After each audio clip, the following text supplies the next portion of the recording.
Nicholas Ihino danjiraha cusub ee dowladda Belgium ku soo magacaawday Soomaaliya ayaa warqadihiisa danjirinimo waxa xarunta madaxtooyada kaga gudoomay madaxweynaha Jamhuuriyadda Federaalka ee Soomaaliya Mudane Maxamed Cabdullaahi Farmaajo. safiirka cusub ee Belgium ka Soomaaliya u fadhin doona ayaa muujiyay sida ay dowladdiisu ugu haweyn tahay in Soomaaliya ay garab istaagto. madaxweyne Farmaajo ayaa warbixin kooban uu siiyay danjirahan cusub waxa uu muujiyay sida ay Soomaaliya xilligan ugu baahan tahay saaxiibo caawiya. wasiir ku-xigeenka wasaaradda arrimaha dibadda Soomaaliya Mukhtaar Mahad Daawud ayaa sheegay in Belgiumka iyo Soomaaliya uu dhaxeeyo cilaaqaad isfaham aad u fiican.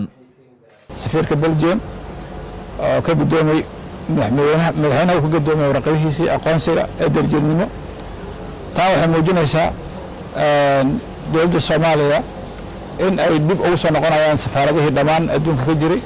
waxaan isleeyahay dowlad yar oo fara ku tirsi ah ka harsan Yurub in ayna weli safaarado ayagana wadada ku soo jiraan.